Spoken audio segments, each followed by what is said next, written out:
Welcome to the Sendcast. My name is Dale Pickles. I'm the host of the Sendcast and one of the directors of B Squared. If this is your first Sendcast, then welcome.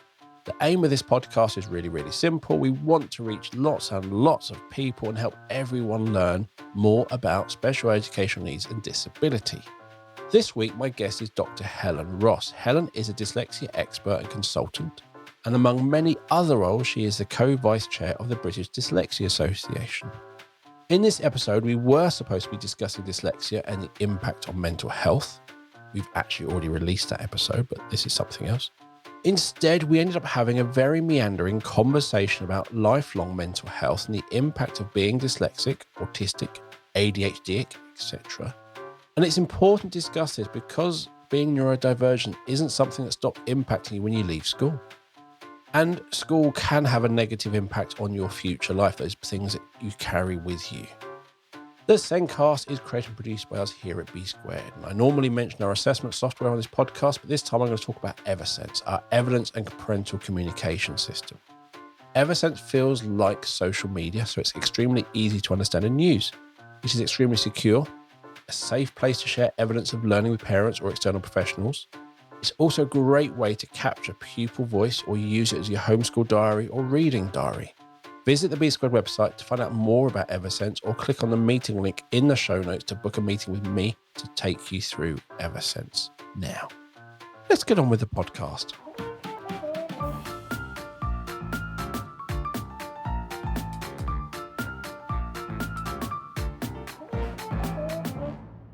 In this week's show, we're discussing dyslexia and the impact on mental health. My guest this week is Dr. Helen Ross. Helen is a dyslexia expert and consultant and is the co-vice chair of the British Dyslexia Association. Helen, like many of my guests, has lots of roles, too many hats, she says herself. She has been a teacher and a SENCO, and she's working as a consultant, specialist assessor, and a SEND expert, and writes articles for various publications. She travels the world, she does lots. And she's also part of many other boards and panels within the UK and also in the US. Now I've covered all of that. Welcome back, Helen. Hello. It's so weird. Every time people read about me, I'm like, who's that? Oh, that's me. I just forget. I can see your very busy whiteboard behind you. You got lots on. Oh, it's getting less that needs to do. I don't know if you can see, there's quite a few ticks. It's my chapter plan for the book I'm writing. So I've got 3 more bits to write. One of those will happen next week. And that's one of the projects that he's doing. And that the author isn't even in the list yet, so we'll add that next time. Oh, yeah. But that's not there yet. So we have discussed dyslexia previously, but today we're discussing the impact of dyslexia on mental health. And it's pretty meaty. And I think with most, I'm going to say, diagnoses, until you get that piece of paper, it's generally your fault. Oh, God, yeah. Like, it was really interesting. There's a researcher, I can't remember which university, but Scottish, I believe, Barbara Riddick. And in about 2001, I may be lying, I think early noughties, she wrote a paper around kind of dyslexia, identity labelling and stuff like that. Because there's this whole, like, I don't want to label my child, but it's like, and it's adults that seem to have this big chip on their shoulders, and some adults, not all adults, but like people who have influence over kids' lives. And I speak to kids because that's mainly where my work is.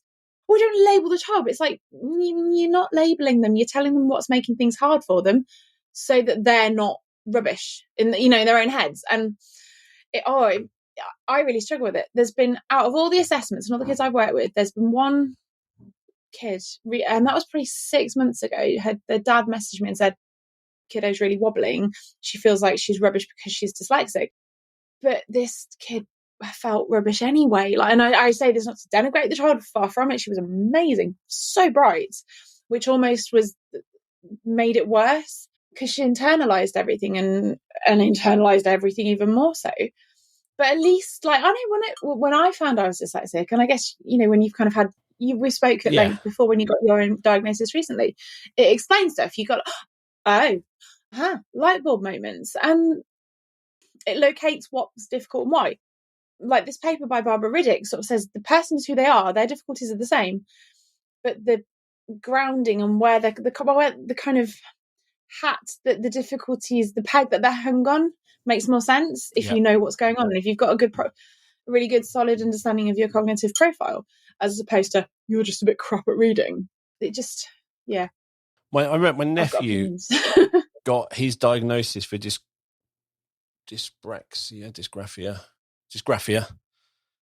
And his literally response was, "I'm not stupid." That was his response. And that's the thing. When you're saying, "I'm not going to label my child as dyslexic," there's another label they already have in their head, which is stupid. So by giving them dyslexic label or ADHD or autism, you're now giving them a label which actually it's not their fault. They have no choice in it. It's the way it is. Whereas if you don't give them that label, they're on the stupid, lazy, whatever other labels, which either others will give them or you will give yourself. Absolutely. And it is quite... Yeah. So giving them a label, which can kind of sit there and goes, look, it's not your fault. This is the way it is. You might have strengths in all these different areas, but you may not. We don't know yet. We need to investigate that. You have difficulties here and we can support you. Oh, absolutely. Like just one of the, but like the best bit when you assess a kid, or, you know, and I guess if you're an adult, when you assess adults as well, I say I don't tend to assess people that are older than sort of 15, 16, but like the way I demonstrate the profile is I do kind of like 5 columns in a table. So you kind of get a line that goes down it, and where you get these peaks and troughs.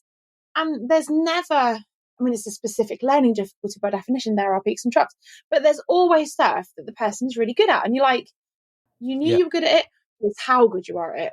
And let's use that strength. And what a privilege to get to say that to people who have spent however many years just feeling rubbish. Like, but it's really interesting because I've kind of, oh, sorry, go on.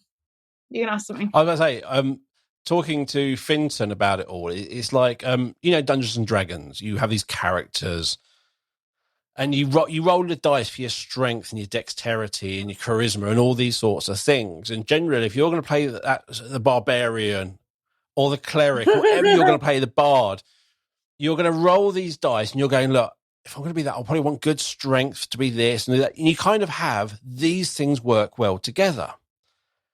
And to me, that's kind of what a neurotypical person has. A load of strengths which work well together. Just getting a jumper, that's where my face.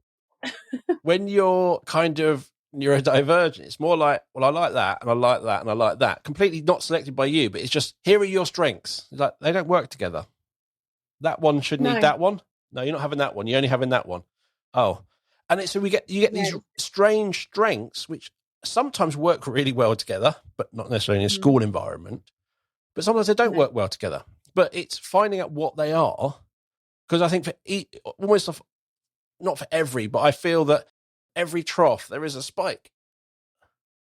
Oh, definitely. Like, I don't think there's ever been a student that I've just gone, there's always something positive to say.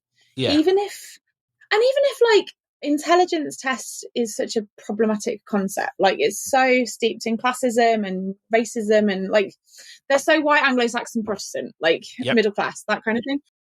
But even where somebody's kind of reasoning skills look like they're not good, if you've got somebody who's got like an autistic type profile and they're doing reasoning, their approach is different because you see the world differently. So like I assessed my friend's kid and they came out as like, if you looked at them on paper, you go, oh my Lord, like you'd worry if you had no knowledge of her.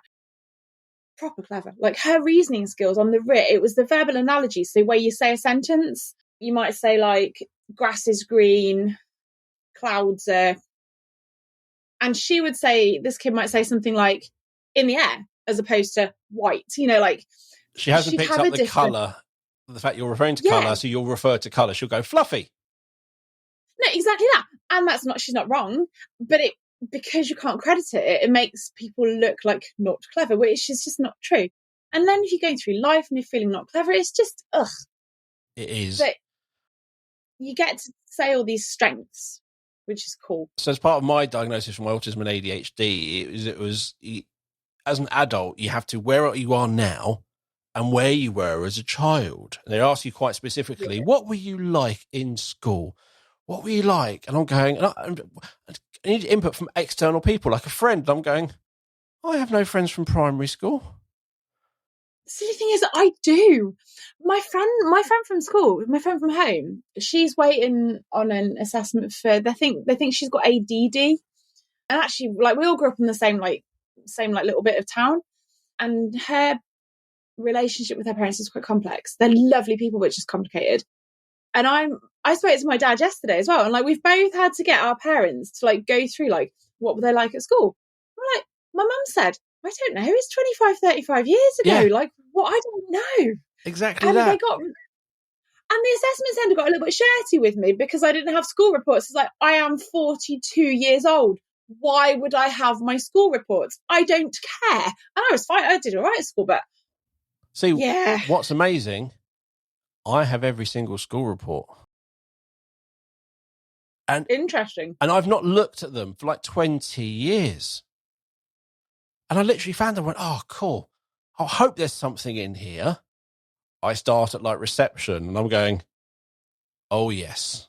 And I went through and highlighted. And I went through from like primary school all the way through to college. And in every report, I was highlighting things. Dale is immature. Dale needs to concentrate. Dale is easily distracted. Dale needs to put what his thoughts are down on paper. And it was just, he's unstructured. I'm going, did anyone teach me any of these things that I couldn't do? But I think it was back in the 90s. I completely get. But you read it all, and it was very much, it's all my fault. Well, Helen's always got a lot to say for herself. Mine was that Helen's very talkative. I remember in my year 7 leaving, because primary school, I went to primary school in Warwickshire. So like year 7 was the final year of little school. And what was her name? Mrs. Hornby, I want to say. Really pretty woman. She was so pretty. And her kids were really nice as well. But she wrote, when Helen learns diplomacy, her life's going to be a lot easier. She's improving. But it's like, I'm never going to learn diplomacy because I'm a talkative gob on legs. And I think mum said one of the questions on the ADHD, like the adult assessment thing, was like, was around being bullied at school. And my mum was like, I wasn't particularly bullied at school. There was one girl who, and if I saw her now, I wouldn't wee on her if she was on fire. But like, subsequently, I've spoken to other people, and I reconnected with somebody recently. She's like, I didn't know stuff was that bad with her. And I was like, she was awful to me, absolutely awful to me. But that was one person out of 12 years of school. And I don't know, it's just interesting. I haven't looked at what my parents wrote about me. I don't want to know because I don't want to see. I read what my wife wrote about me. That's quite entertaining. She literally has no idea what's going on in my head.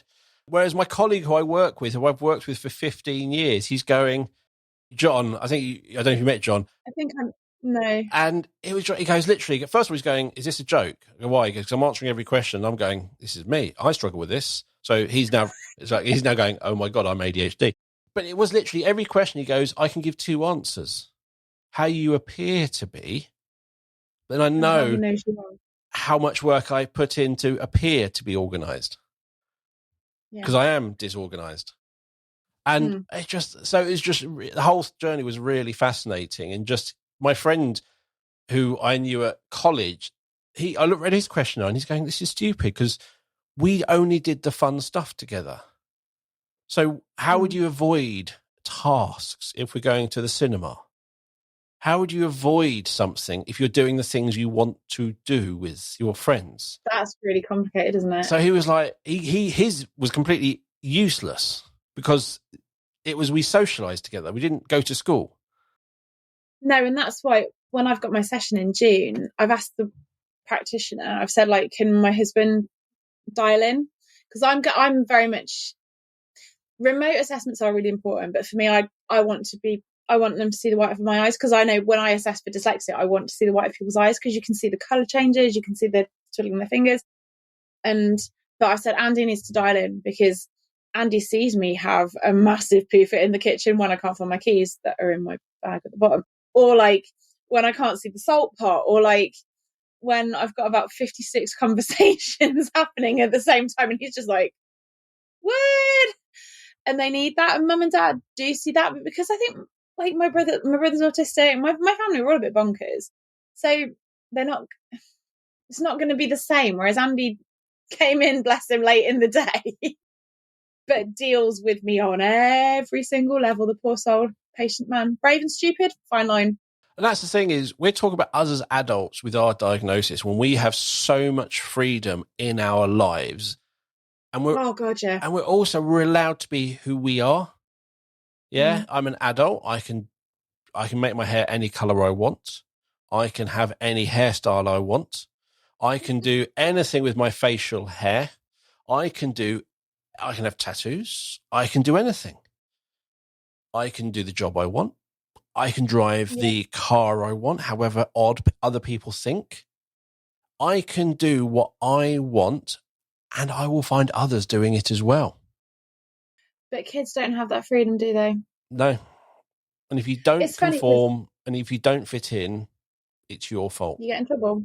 Well, it's funny because I can't remember when we did our recording for the last podcast, but since then, or like in the autumn, I got told that we got some funding for a project I'm doing at a school not too far from where I live with Liverpool John Moores Uni. And to make sure I give credit to my colleagues, Dr. Elizabeth Malone, Dr. Peter Wood, two of the most lovely people. I work with loads, but have never physically met in person. They're so lovely.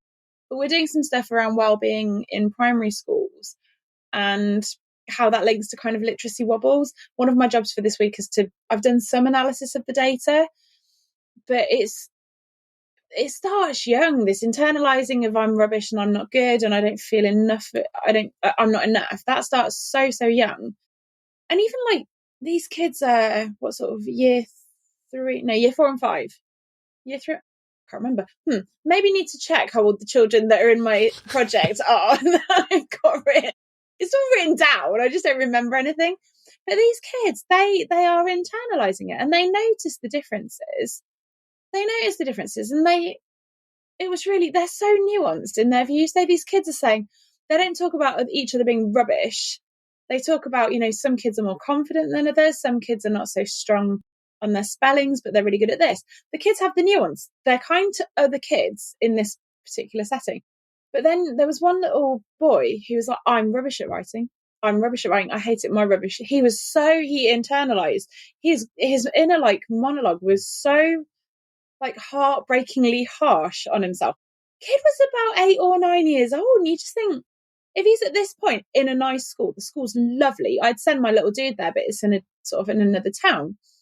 The Senko's amazing, and you just think, what he's going to hit secondary school, and he's going to just the potential avenues for that boy, because he's a very bright boy, but really hard on himself. So he could go one of a few ways, and you just hope it's not a problematic way where he could get in trouble. And he has to go to school every day. He has to write every day.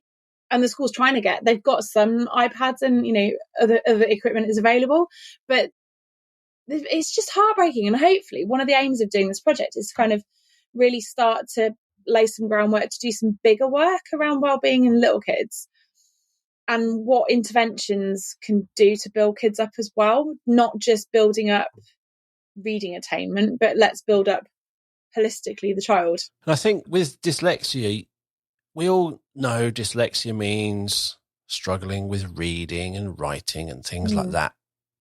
And most of us, or most of the world, seem to think that's it. It's just the reading and the writing, and that's dyslexia. But there's a load of other things, and it's just ridiculous. Organisation, and talking to Aaron Smith, who runs the dyslexia show, who is amazing. Lovely. And he's the other co-vice chair, isn't he, with you on the BDA? Yeah, he's the yin to my yang or whatever with the BDA. He's so lovely. And he sits there and says, I can't do this, but I can do this. And you're literally listening to him. It's amazing. And as you said, there are going to be these children who struggle with reading and writing, but they're also struggling with lots of other things which aren't supported.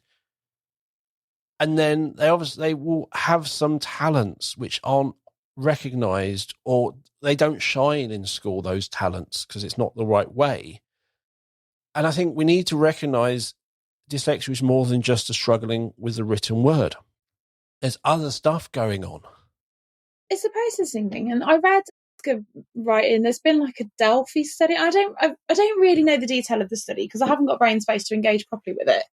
With SASC in that element, that's my professional body. I'm just waiting for them to tell me what I have to use for the definition of dyslexia for now, because I haven't got capacity to read all of the background. I'm human, I can't do everything. But I read what's it called? The International Classification for Diseases 11.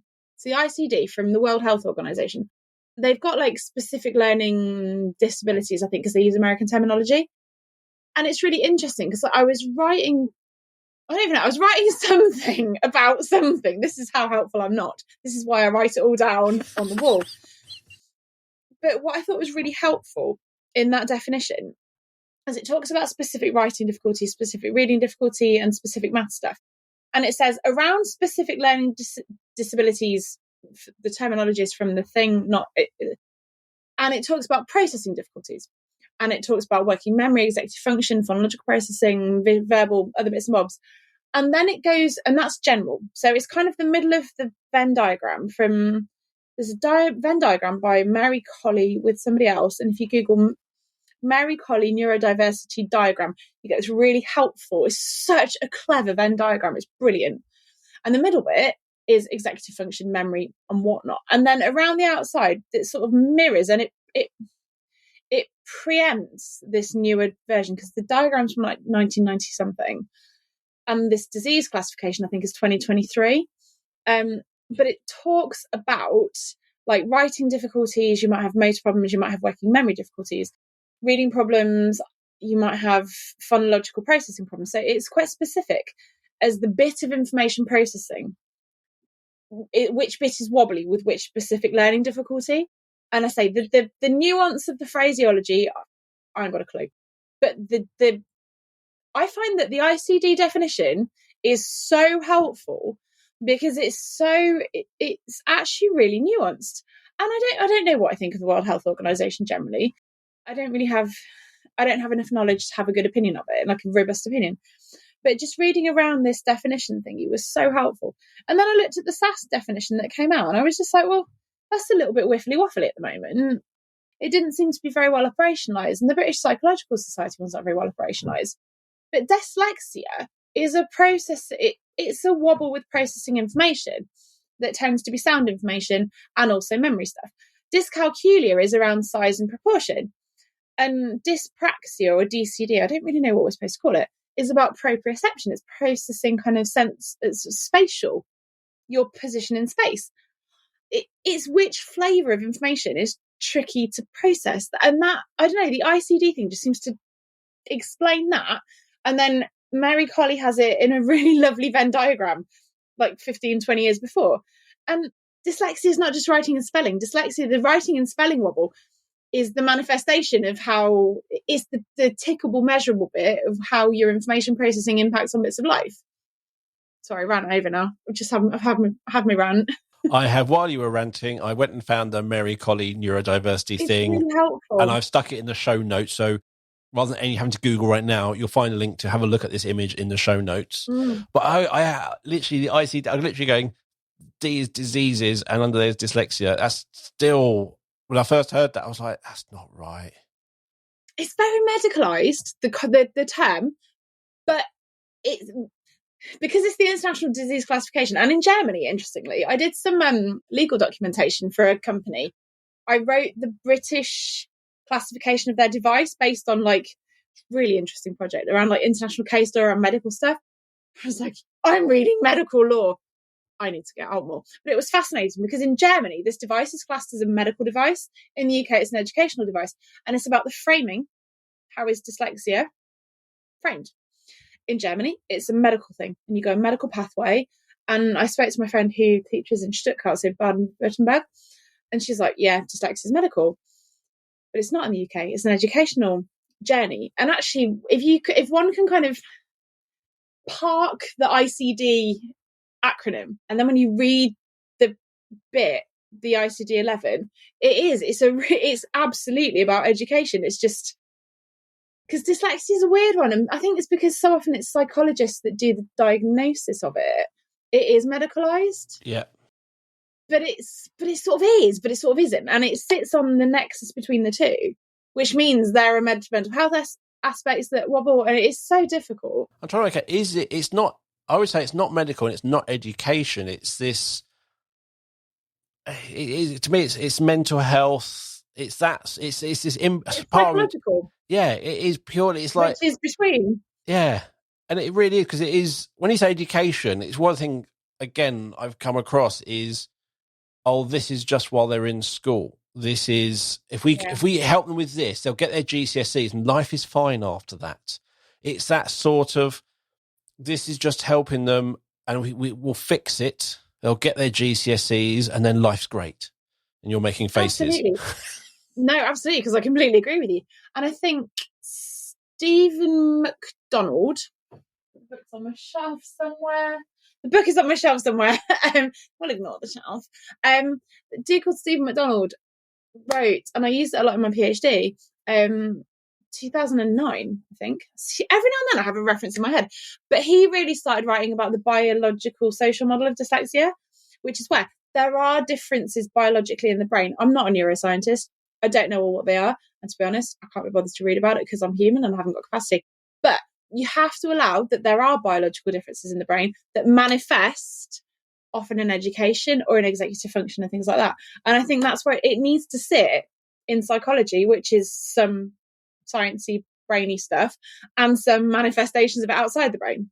That's Joanna Grace, amazing lady. She was talking about how, she talks about autism, but to me, it's probably the same for all neurodivergence, is if you scan 100 neurotypical brains, you will see a pattern.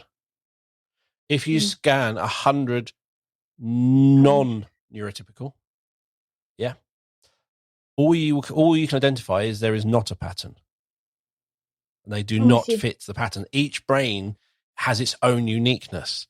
And in a recent session she was doing, one research found there were too many short there's too many short connections in the brain, and that is blah, blah, blah. Not long later, another one came out going, there are too many long connections, and that's what I'm going. So they don't really know. They're just not fitting a pattern, and we're still struggling to identify. But it just means that I think with all the different neurodivergent labels, it's the one which fits you the best.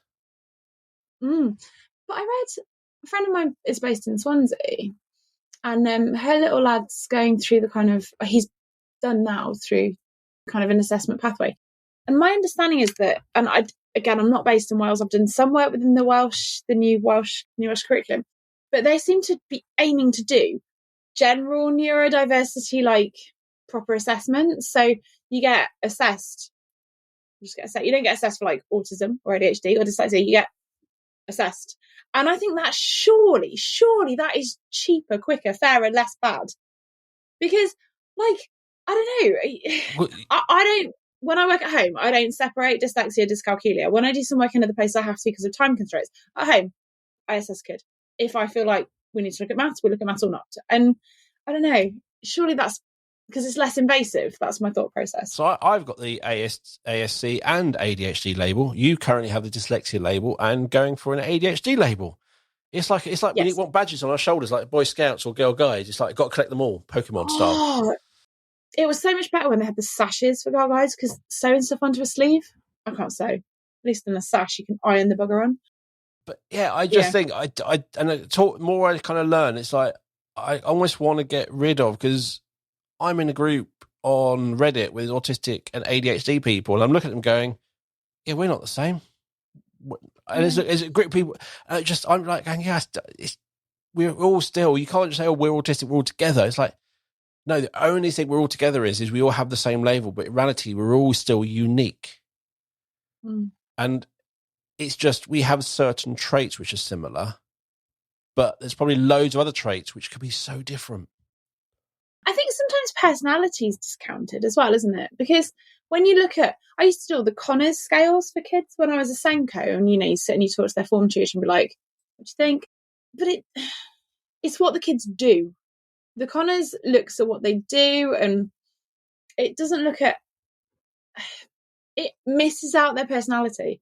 And I don't know enough as to how to evaluate personalities for stuff like this, but it just, and it's really interesting because part of the background we do for dyslexia assessments is you get background like stuff or families, and that's one of my jobs for the day is to look at somebody's info, and you can have a really similar numbers, this sort of cognitive profile, but if a kid's different, children respond differently. So if that's within dyslexia, of course personality, nature, nurture, all that stuff kicks in, and the same numbers are going to manifest completely differently in different children. Some kids can pick themselves up by the bootstraps and be like, I'll be right. Other kids, I'm not denigrating them, fall on their knees and can't manage. Like, I remember, and there were some children you'll meet and you're sitting there, and many years ago, while I still had mostly dark coloured hair, I got roped into being Santa, local primary. And I was like, I thought I was like 30 years away from being roped in for Santa. I'm still I'm early 30s. How did it? It was a barrel of laughs. But there's this one child, and this was my daughter's nursery. So this child is like 4 years old, 3 years old. And he just walks in with a swagger, just walks in. He's like, all right. And it was just, I'm literally, I'm ahead. I am laughing my head off. And as he walks off and he comes back and goes, I forgot to ask. Do you want me to leave anything out for you? And I'm like, and I went, what you got? He goes, well, we often have, do you want some curry? We do curry. You can have curry. Do you want some curry? I went, what curry? He went, I love that. biryani. And I'm going, yeah. He went, cool, I'll leave you at biryani. And he walks off, he comes back and goes, right, do you want it separate or mixed together? And this kid is in nursery, and I'm having this conversation about curry being left out for Santa, but it was almost like you're around your mate's house. And he goes, oh, we've got some leftover curry. Do you want it? It was this tone, the way he was talking was the same. And I'm just going,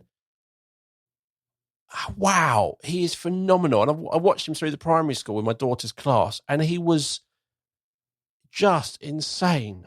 He was just lovely and confident. As you get older, I realised he is neurodivergent, as you watched him struggle with rules and rigidity and other stuff. But that, to me, part of his personality, his confidence probably came from his neurodivergent. But he was just phenomenal, this child. You want that for people, don't you? And that's the sort of person you're going, you know what? I want him to be a newsreader. I want to see that child as an adult. Yeah. He is just entertaining. The stuff that just came into his head and he asked you at 3 or 4 years old was just phenomenal. But that doesn't show up at all, really, because it wasn't on paper. No, and it's all the stuff that they keep saying that they value in it. Like, oh, we value like the soft skills, resilience, and it's like, no, you don't. The only things that still, and I wrote one of my early blogs. I don't write enough of my blogs anymore. I just haven't got time, and it sucks because I love it. But I was like, the pathway to success, and it was. I was in a grumpy mood. I can't remember why I wrote it, and it's hard to believe I was in a grump. But like, it was like you got to go to the right pre-prep, and you got to go to the right prep, so you get into the right senior school. And I'm using this language very deliberately. Once you're in the right senior school, you get to the right university. Russell Group, darlings, must be ideally, red brick, Russell Group, all the rest of it. And you have to go into PPE course. That's not protective equipment, although PPE is not unlinked. And it's like the pathway, the definition of what so many politicians value is their journey. And that's fine. If you want to go to Oxbridge and do PPE, you crack on. Fair play to you. Getting into Eton isn't an achievement if your parents send you there. No. You go to where your parents send you to school. I went to Myton in Warwick. It was a really bloody good comprehensive because my parents sent me there. I was 12. I had no choice where I went to school. I did what my parents told me. And like, if I decided to be a plumber, my parents would have gone, but you can't outsource plumbing. How is being a plumber not a successful, skilled job? Because if your toilet breaks, you're not going to phone your accountant, are you? No. Like, it's just such a narrow view. And creativity, like you were saying, like, you do your thing, you can choose what you do. in school, kids are bombarded by stuff that is somebody's view of being well read, and this is what we must do to be successful. But what if you're really good at making stuff with wood? I remember years ago, my first teaching job was at a school in Barnsley, and I was covering a lesson, and it was year 11 woodwork, and you're like bracing yourself because there were some quite complicated characters in there. And in the end, I ended up, it was the kind of R8, miss, R8, in the way that only a Barnsley boy can do. And they were nice. They were really nice, actually. I was a little bit nervous, but the kids were lovely. Because I talked to them about their woodwork, and they're making chessboards. Stunning. Absolutely. Like, it was that where you make little wooden patterns and like jigsaw puzzles, but is it marquetry? Is that what it's called? I don't know. I know, but like beautiful, great embedded wooden patterns of all different coloured wood and varnished and shiny and pretty. And it was stunning, but they weren't going to get 5 A's to C in, I know, history, art and science, because that wasn't what they were into. It wasn't their thing, these particular boys. And they were written off on so many levels as they'll just do woodwork. What do you mean, just do woodwork? It was beautiful. You mentioned Germany, and I went up to, it was a BISA, which is the British Educational Suppliers Association. They had a big organisation. They have these annual things, and this one was up in London. You got to go into the House of Parliament type thing at the end and have drinks on the terrace. Lovely. Oh, lovely. I had a bloody migraine, so that was horrible. But speaking was Lord Baker. Have you heard of Lord Baker? I have heard of him. I think I've been invited to something, but I can't go next week. Lord Baker created the initial Baker Day teacher training.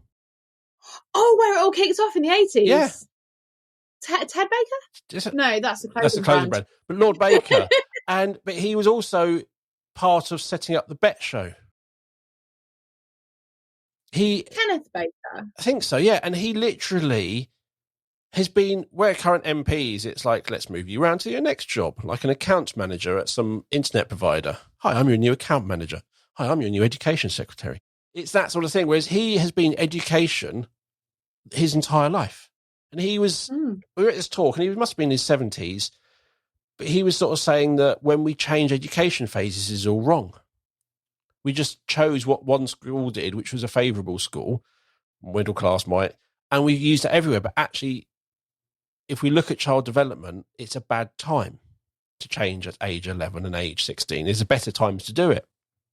But he also, which is the German part, said if you look at how they do things in Germany, when they get to, definitely like 13 or 14, I might be quoting it all completely wrong if anyone knows, but at that point they kind of go academic or technical. And they funded, generally, historically, they funded the technical element, Fachhochschule, that journey. It's changing now. And my friend she's sort of in the education ministry in Baden-Württemberg, and she's losing the will to live. She's very good at her job, but she's frustrated. There was the sort of grammar school, the tech, and then the kind of more general education. And I can't remember, there's Realschule, Hauptschule, I can't remember. I did German at school, I should know that. But they funded it properly. They based it on the old English thing from the 60s, which kind of, all they did in the UK and England was like, grammar school's the only way forward. They forgot everything else. But in Germany, they didn't forget everything else. So you can go, right, you're going to go do law. You're going to go do plumbing. You're going to go do engineering. You're going to go do this.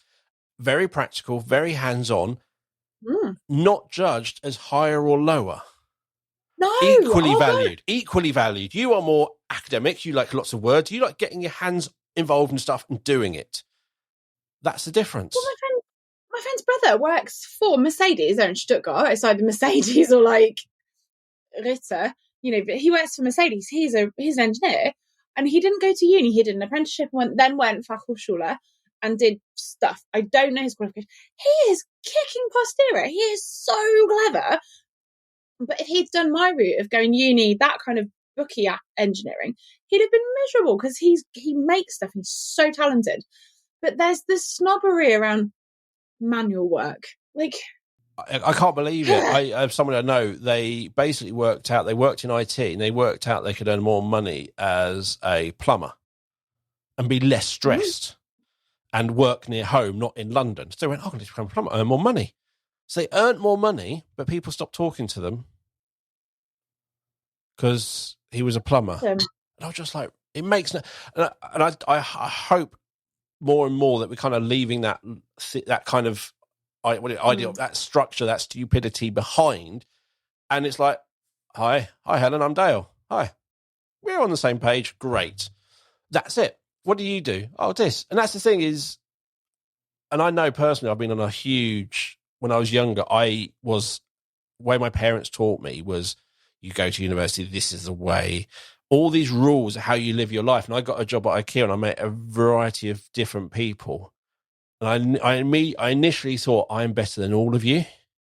I'm 16 and I'm going, you're 40 and you're working. And I was a horrible snob. And over the next couple of years, you have it knocked out. I had it completely knocked out of me. And I had so much respect for everyone. I'm literally going, you know what? Everyone is doing their best. Everyone has different reasons of why they're doing what they're doing. And I just met the most amazing people. And once I stopped thinking I'm better than them and just went, we're all just the same. Human being. Yeah. I just met the most amazing people, had the most amazing, and it stayed with me ever since. If you meet me, it's like, hi, I'm Dale from B Squared. Not I'm Dale, I'm the managing director. No, my job title has got nothing to do with who I am.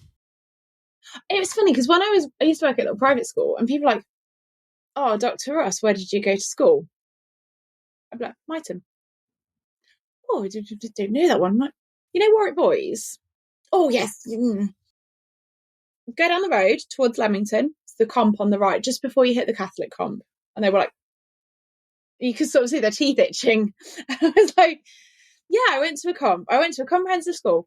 And I big up my maths teacher, Mrs. McConaughey, Ledge, and my PE teacher, who was my PE teacher last year, was at the dyslexia show, Mrs. Round. Oh, she's love it. Absolutely. Oh, honestly, she came and said hi. Like, I was like, oh, Mrs. Round, hello. They're these people. Like, it doesn't matter where you go to school. It doesn't. It's not an achievement going to the school your parents send you to. If you got a scholarship, that's a different thing. I say that, and it's a different kettle of fish. Where your parents send you to school is where your parents send you to school.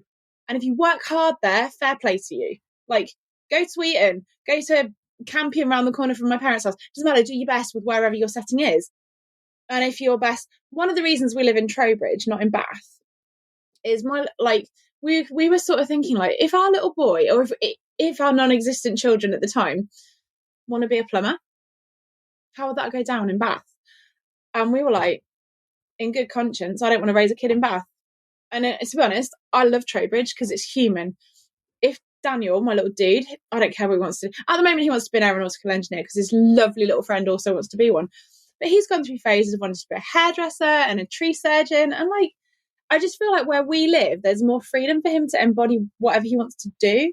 Whereas some of the social groups in Bath, not everybody, cannot denigrate everybody in Bath because there's lovely people, but some of the groups that we were aware of in Bath, if he'd wanted to do something more hands-on, they'd have gone, oh.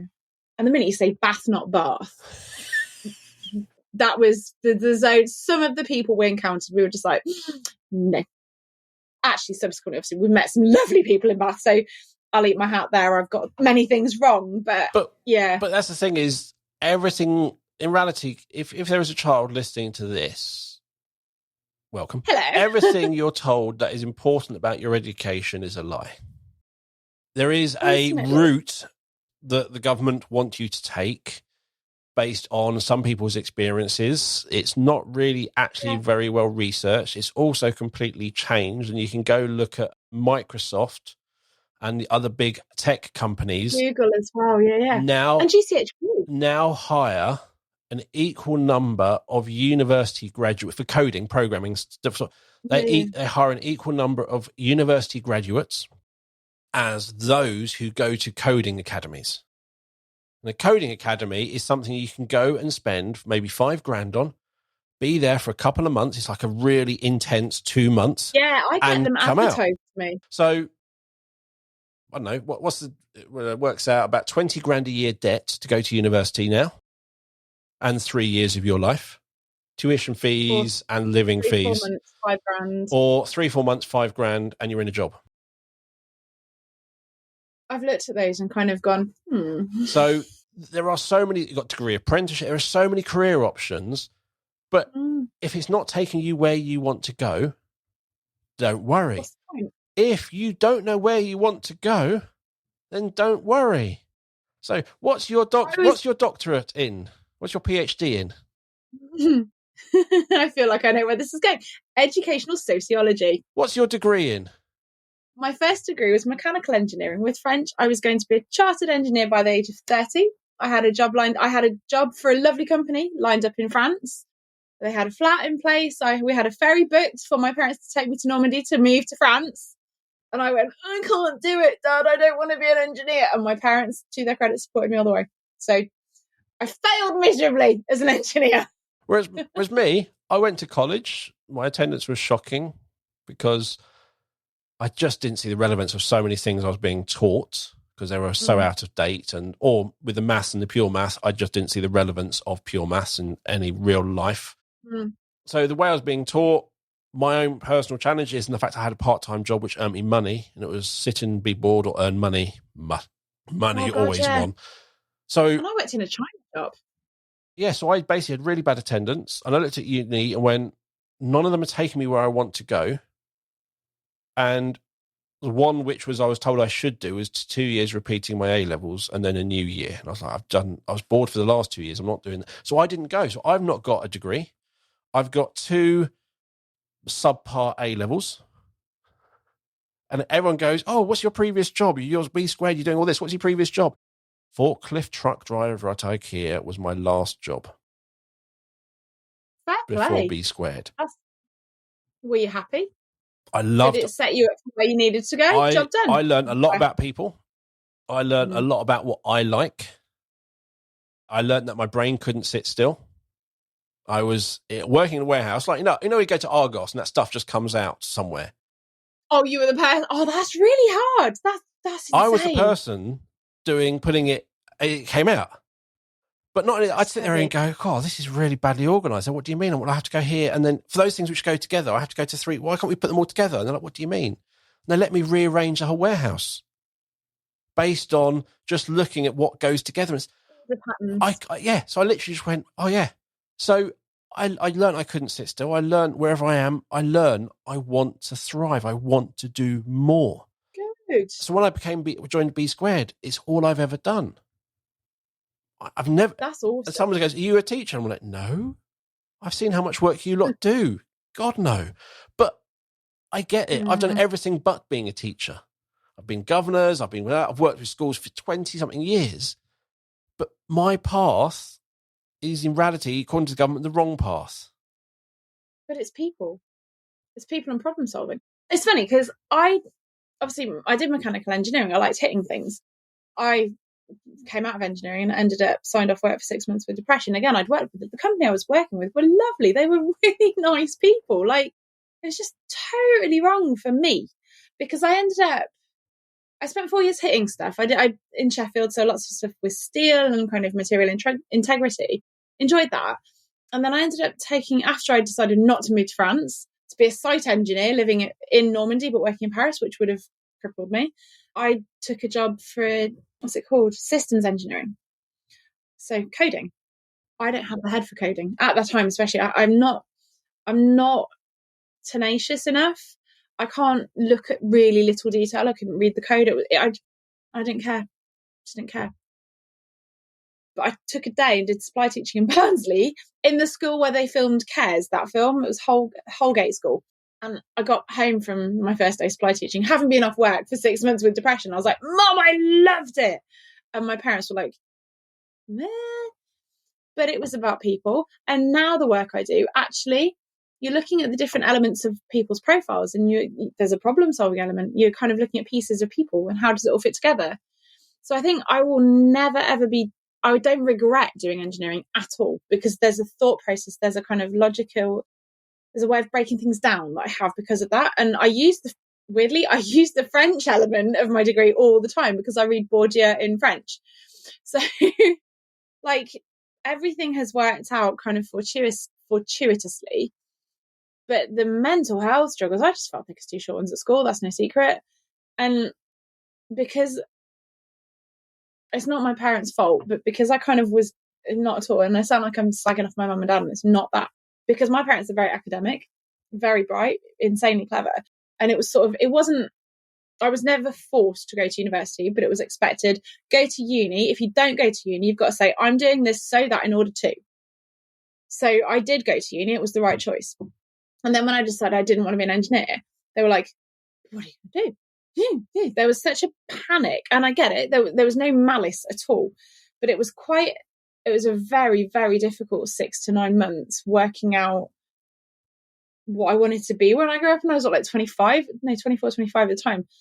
Massive existential crisis, absolutely linked in expectations around what success is and what am I going to be, and just engineering for me, it was boring. I think we grew up in an era where maybe your parents didn't go to university because it was a really expensive thing. It was quite rare.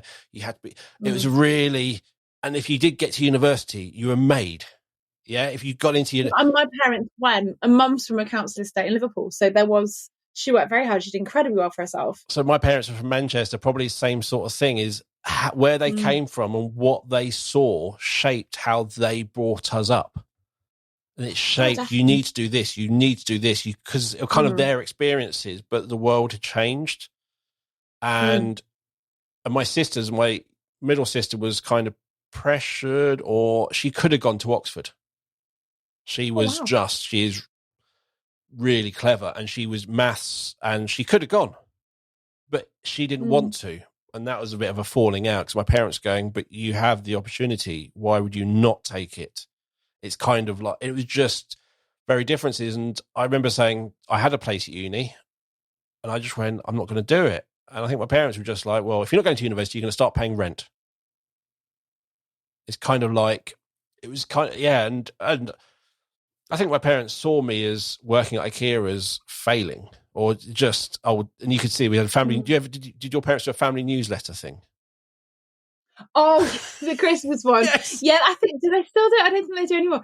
Yeah, they had, I think my parents had quite a difficult time though, because my brother started a PhD and dropped out. I don't know the ins and outs of why, because I lived in France, so it was my 3rd year in France.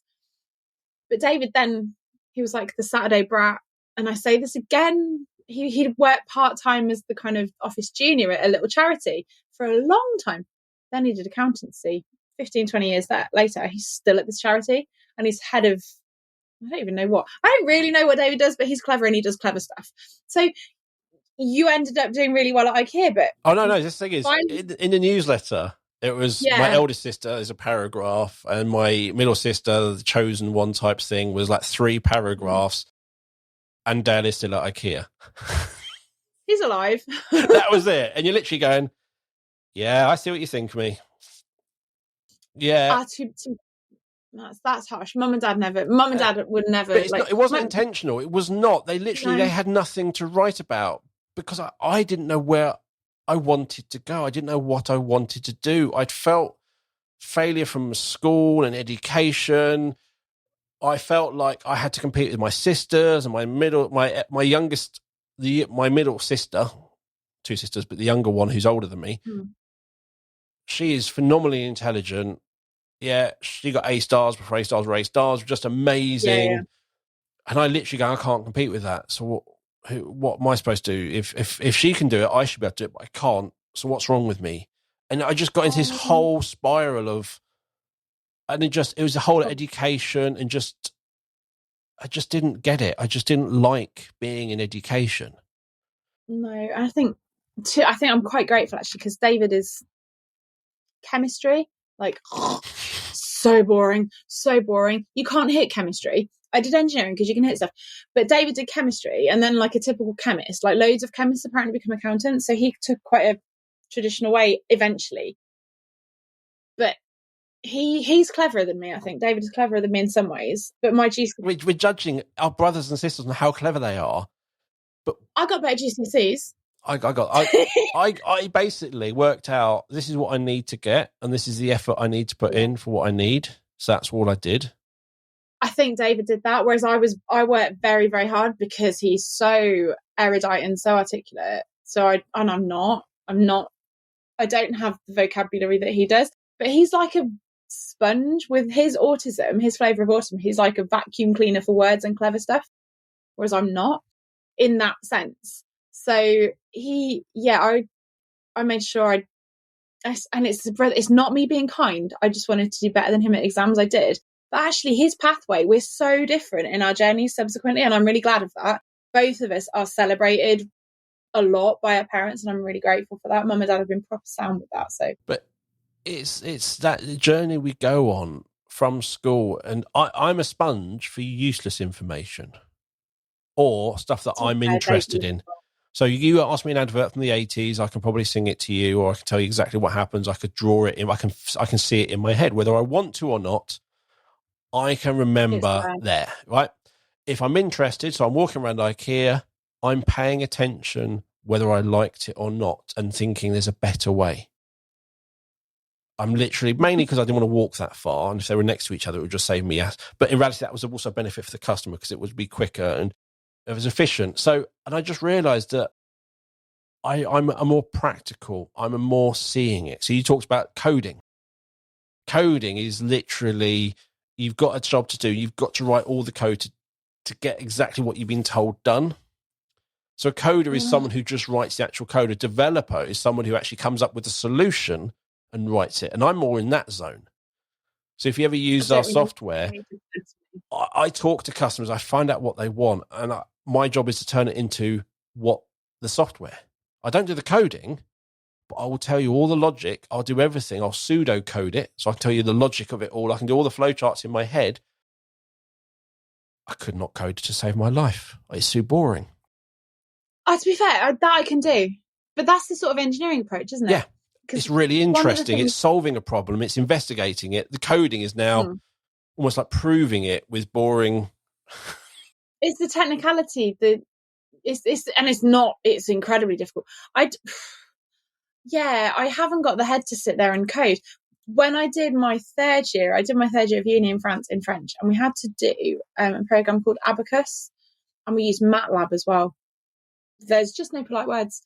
You had to code everything in MATLAB, and it had to be. It was weird being taught to code in English in French was quite.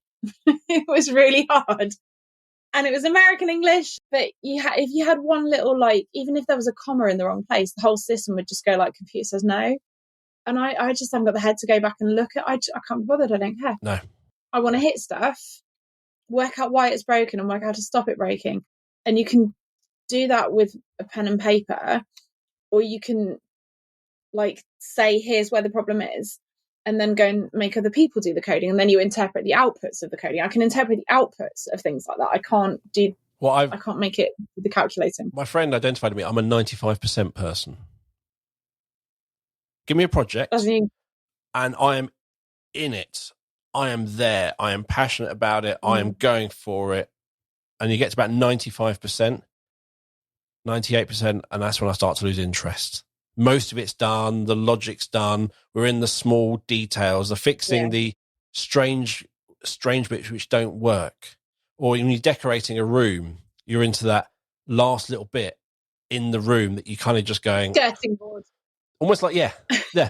So I have lots of rooms which are painted with yellow skirting because I haven't really bothered to because it's like, I just don't look at...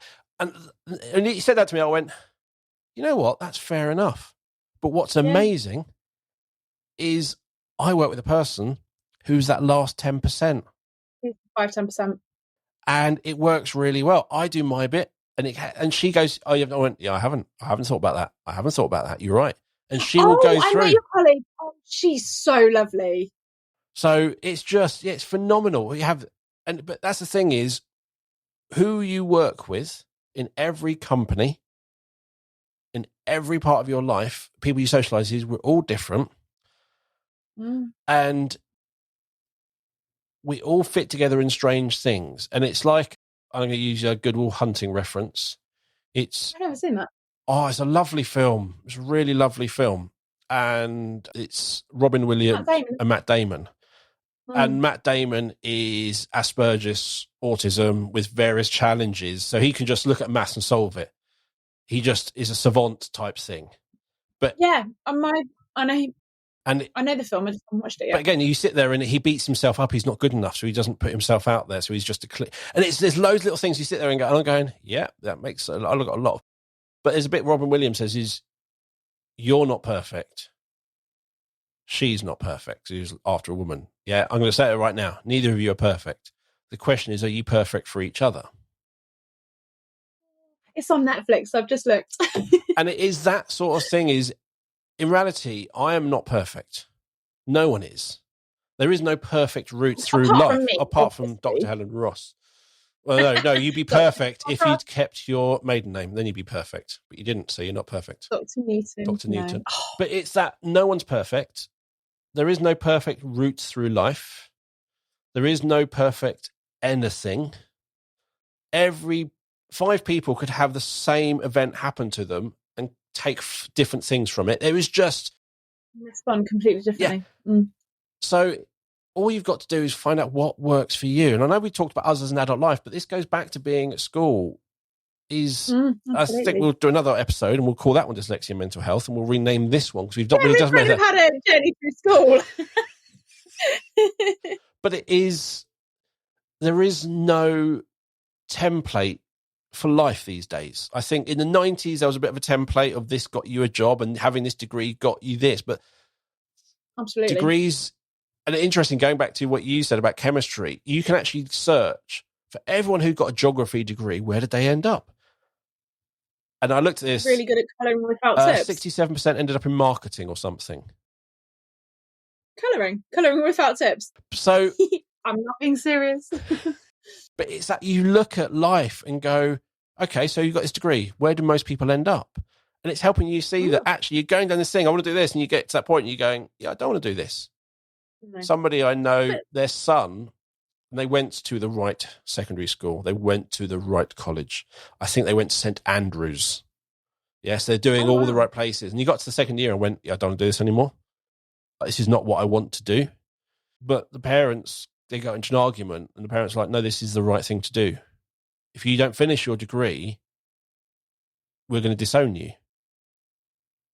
Because in their head, he's like, you don't know what you're doing. This is the right thing for you. So he stayed. He finished his degree. Mm-hmm. And then? He now plays in a mariachi band. But he's happy. That is awesome. And it's a little story. And I sat there and went, yeah. So often, like you were saying, we are put on a conveyor belt through education. And at some point, we wake up. And I think for neurodivergent, I think we wake up maybe a bit earlier. And we never went to sleep. We never went to sleep. But it's just, you kind of wake up and go, well, where am I? What am I doing here? Where's this? That's not where I want to go. Yeah. No. And I just think that there are so many careers, there's so many lives. What each person's definition of success is different. And what I thought success meant growing up was 2 cars on your drive and a holiday. You kind of that sort of things. Yeah. And you're going, what is it now? I don't know what. And so my version of success has changed over years. I wanted to provide for my family. And what I thought I wanted, now I've got some of it or a lot of it. I'm gone, I don't need it. What's next? I don't want it. No. I thought I needed this. I've got this now. Gone, oh, this has not actually got what I wanted. That's interesting. No. So, yeah, it's just, I think to me, life, when you're at school, this is how your life will go. And if you don't fit in that, you're in trouble. Yeah, I think it's funny because I was going to be chartered as an engineer by 30. The irony is my dad now looks at people's, says yes or no. He's on the committees that do chartered or not. And yeah, it's interesting. But I think if I hadn't done stuff I've done, I wouldn't be equipped to be where I am now. And I was saying to a friend of mine last week, and I said to Andy as well, I've kind of finished my 5-year plan a bit early, and I'm at the point of now. There's been a few things that have happened with various hats on over the last few weeks, and there's I need to make a few changes as to kind of what I'm doing professionally, just to give myself a bit of brain food. And it's not about making shed loads of money. For me, it's about doing something useful that leaves a legacy of usefulness. That's for me what success needs to be. Yeah. Obviously, to make enough money. So I don't also professionally, I don't want Andy to have all the burden for earning money. Like, that's not fair. He's a patient man. He has enough brain ache. He's got me. He doesn't need any other brain ache. So I'm trying to find, as you're talking, something I've copied and I've stored it. I've shared it on Facebook, and I cannot find it now quickly. I love that. But it was the author of Captain Thunderpants, I think it was. Oh, yeah, I've read that. Yeah, I know what you mean. And I've just eaten an entire bloody Easter egg while I've been on this podcast. Jealous. Strange that we're recording this in November as well. That's what's really strange. No, we're not. We're not. We're recording it just after Easter. Easter eggs don't last like past the end of April in our house. So no, but I'm pretty sure. I'm trying to find it. I think it's the author of Captain Thunderpants. His teacher caught him writing a comic and ripped it up and said, "You will never make life writing stupid comics." And look what there's films of it. And they literally went, the great thing is he chose not to listen. He didn't listen. He wasn't very good at listening. And it was literally going, you have no idea where your life will take you. And you don't have to. There's another thing. There's so many little Facebook quotes. You don't have to change the world, but what you do might change the world for one person. And that's the thing is,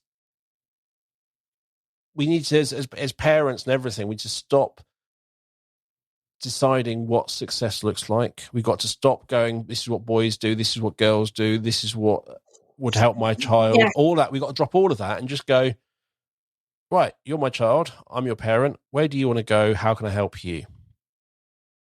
Yeah, absolutely that. And I think, I don't know, hopefully the little dude, my little sausage, feels that he can just exist and be his.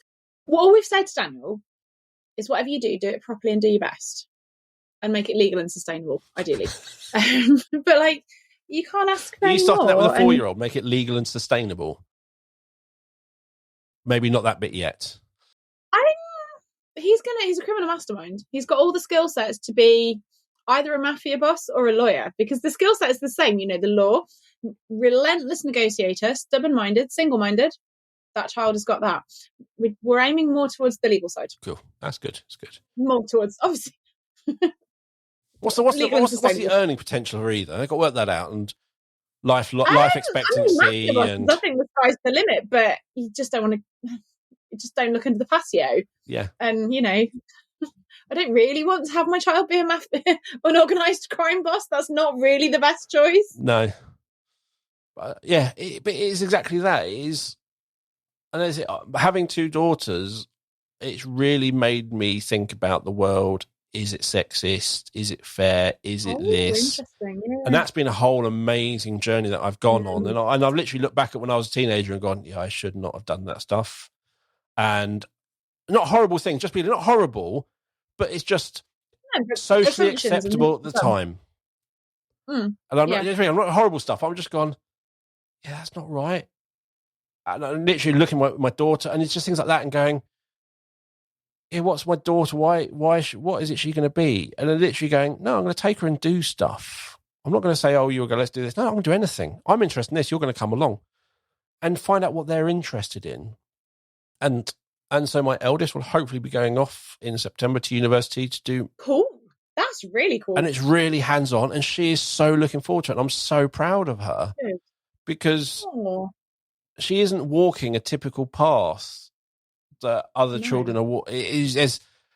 But she's walking a path that makes sense for her, that she's got an interest and she's going to follow it. And my other daughter's doing the same. And it was like, where do you want to go?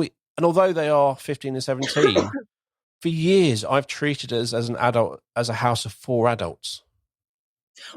It's funny because we never did baby talk. Me and Andy, I'm don't really like small children. I am definitely a secondary teacher by training. And like, we never did baby talk because we're not going to teach him the wrong word for stuff. And part of it was around safeguarding, because you want if something happens, you want your kids to be able to express it. And part of it is like, why would I teach him that, like, Bubba for bottle or something? Just tell him it's a bottle. Like, why do I need to reteach him stuff? And so he knows all the words, and he can use them all appropriately or inappropriately, but he doesn't. He knows when to say things, and he knows, like, if I wallop my knee, like, my table that I'm here is glass, and the number of times I wallop my knee on this table, and it's an S-bomb or an F-bomb, and sometimes Daniel's in here, and his response is, "Mum, are you okay?" I'm like, do you know what? I'll take that, because he knows when to use stuff, and he's expressive, and he's terrifyingly clever, and but he's happy, and he's so, like, I had period pain this morning, literally screamed the bathroom down. It was horrific. He came up and said, "Mum, are you okay?" and got me some ibuprofen. The rest of it, like, he didn't. Andy gave him the ibuprofen to give to me, but my little dude is kind, and he's clever, terrifying at the same time. My youngest got into trouble because she has period pains, which started, I think it was period pains, I can't remember what it was, but she's had migraines, and because she is quite tall, the child's dosage of Calpol didn't really touch anything. So she got weighed and the height, and they worked it all out. So, right, she should actually have, it was 150% of the dosage. So, and I think she had a headache, and she was in year 6, and she went, "Oh, I've got a headache. I'll take some Calpol." She's sensible. So we're like, cool.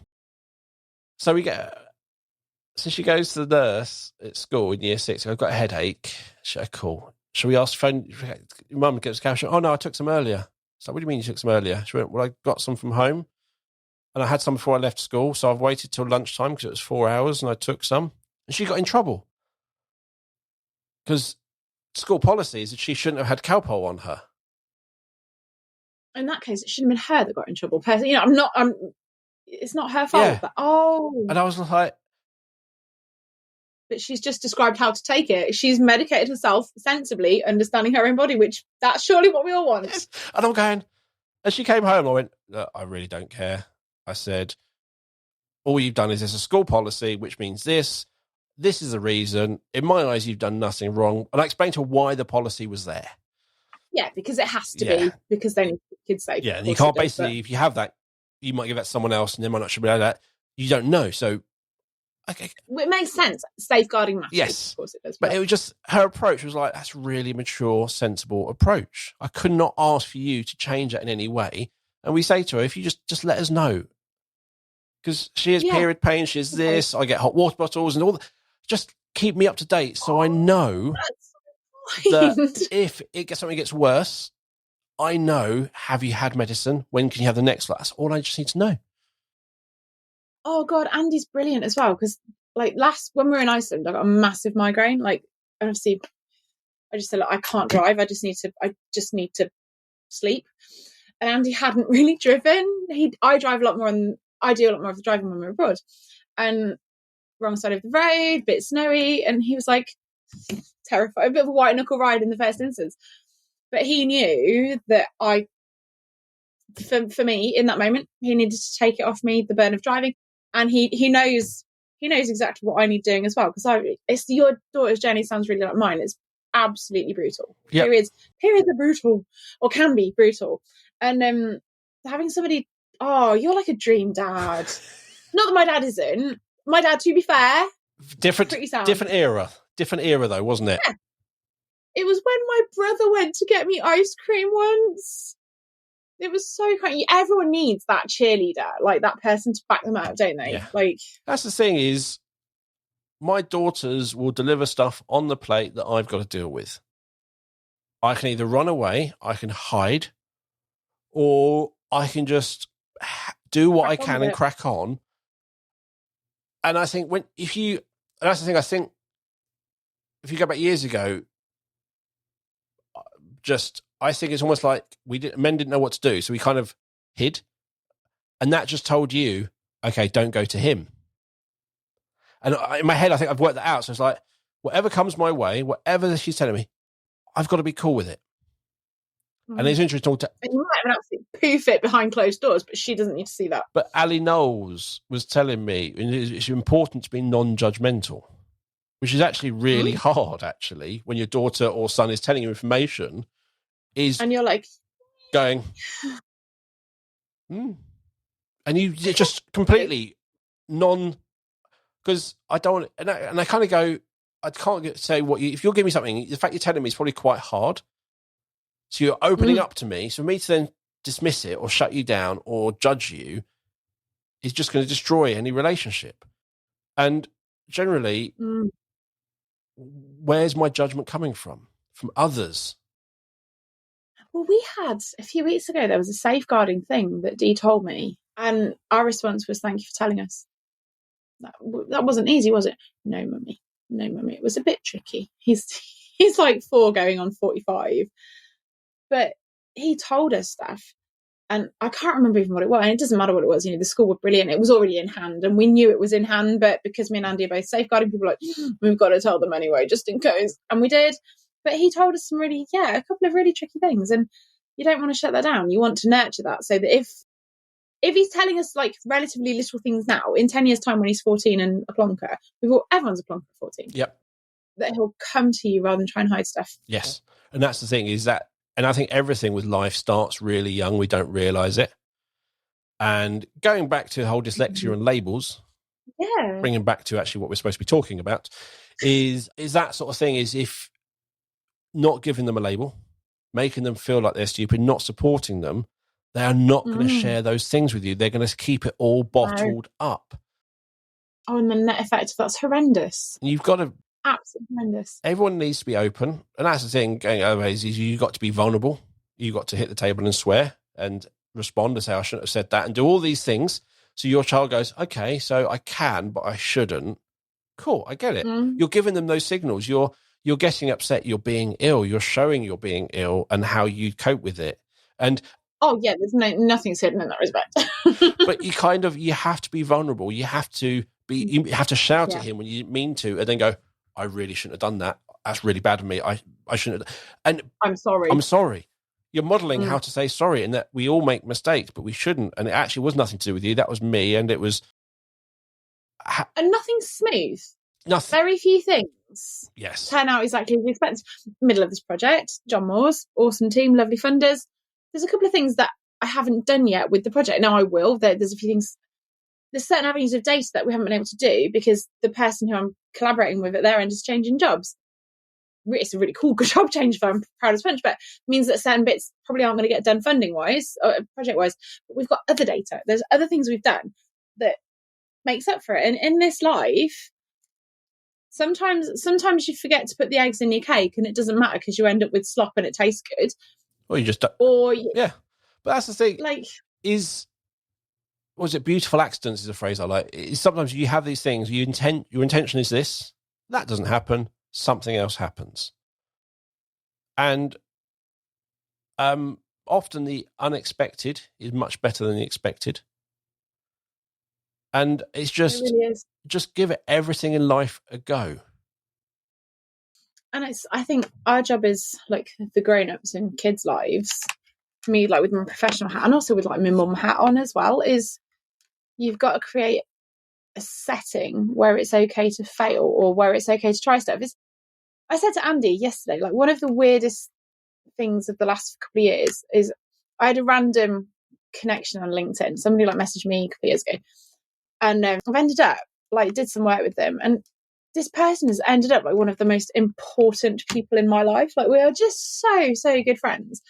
And it's, you work with people in this life and you connect and there's no bad blood, but you kind of do your thing and then you part ways. Did our thing and we're still texting and still really, really well in touch. And this person actually he's a definite, tells me exactly what he thinks. He does not pull his punches. And it's so rare to have somebody who's got that. But he's helped me make a setting where it's okay for me to fail. Andy, obviously, patience of a saint. We need to make, and the education system needs to make it okay to fail at stuff, but to try something else. And at the minute, I've got a girl that I'll teach tomorrow, and she's having a mare with English. She's 17 or like year 12. Got to read her English and ad infinitum. Why? She can read, write, like she can do what she needs to do. Why? This poor kid is in absolute wobbles with her English level 2. Why? Why to what end does she need to keep doing it? She's an artist. She's talented. She will fly. And also, what I find with so many things in school that I wasn't interested in because there was no relevance, at some point later in life, it became very relevant. I then suddenly picked it up very, very quickly. Yeah. And it's a phrase I came across not long ago, which I'd never heard of, called heutagogy. I think it's called Heutagogy, I think is the correct spelling, which is teaching people how to learn. Oh, learning to learn. So yeah. if you can teach someone that, then you basically, Setting them up. Whereas if you're teaching them English and maths and you haven't taught them how to learn, then once you stop teaching them, they're not going to keep learning, are they? But if you teach them how to learn, if you teach them that lifelong learning thing, that right now I'm really not interested in that, it's really boring, blah, blah, blah. Suddenly I'm going, I need this, and I know how to learn. I know how I learn. I know how to do all this, and I will learn it really, really quickly. Yeah, all that. And also, if we go back to a really famous quote, which I've used lots on the podcast before, especially at primary school, is you are preparing children for a world that does not yet exist and for jobs that do not yet exist. Yes, I'm with you. So when I was at primary school, I left primary school in 1990, there was no such thing as a podcast. There was no web-based software. There was no internet. All the stuff I generally do, I use certain skills, but what I'm actually putting it into did not exist in 1990. Where will we be in 20 years' time? We have no idea. We have no idea what skills we'll need. We all got told, you need to do your mental arithmetic. You won't have a calculator in your pocket in 5 years. And yet we do. We also have AI in our pockets now. So we do not know which jobs are safe, what skills are needed, apart from the humanness is all I can say we need. And that was this morning, Daniel stroking my shoulder when I was crying because my period pain hurt. And a computer can't do that. A computer can't stroke your shoulder and say, Mummy, are you okay? But it's true. No. So that's the bit, is there are skills you can teach. And I think where AI is succeeding is where people thought it wouldn't succeed. Okay. So you can literally say, you can say, AI, I want a picture of Donald Trump, belly dancing. Now there's an image I never ever need to see. And there I would like to see. You can literally just ask it, and it will draw, or it will give you a very photorealistic. And DALL-E, all that lot. And you literally go and you got stuff like Midjourney, which will actually create, and I love it, like Matrix, as if it was done in the 90s, 50s. And you can actually watch video of how like the old airplane moves looked, but the actual Matrix. So you're seeing all this stuff going, with removing and writing and design, and you're literally going, yeah, I can see where it's all, but you need the spark has to come from human. And that's the bit we need to create, the spark. And that's the bit we don't really create. No, because we squish it. Yeah. My dog's just decided now is the moment to come and have a cuddle. Oh, she's so cute. Right. Well, I'm going to wrap it up, and I'm going to rename this podcast. Not sure what yet. We'll discuss that afterwards. Oh, it's okay. So I think we'll do a mental health and dyslexia part 2 as well. I think we'll do. That's hilarious.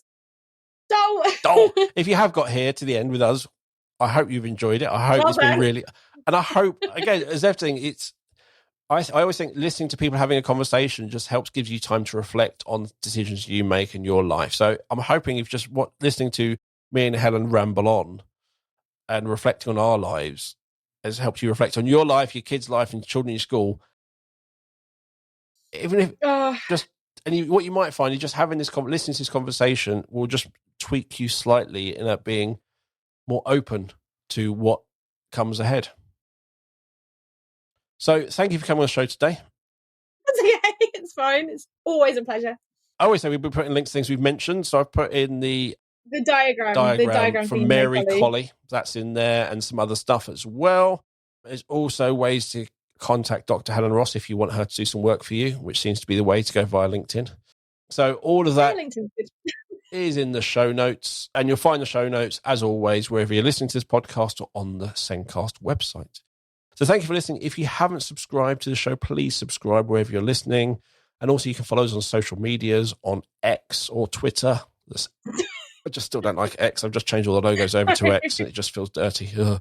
On Twitter, at The Sendcast. On Facebook, The Sendcast. And on Instagram, The Sendcast. And if you're looking for a simple, secure way to capture and share evidence of learning, or a way to capture pupil voice, a way to celebrate and share achievements, or a simple, safe way to communicate with parents, you need to have a look at Eversense. Eversense is our evidence system that does so much more to help boost parental engagement.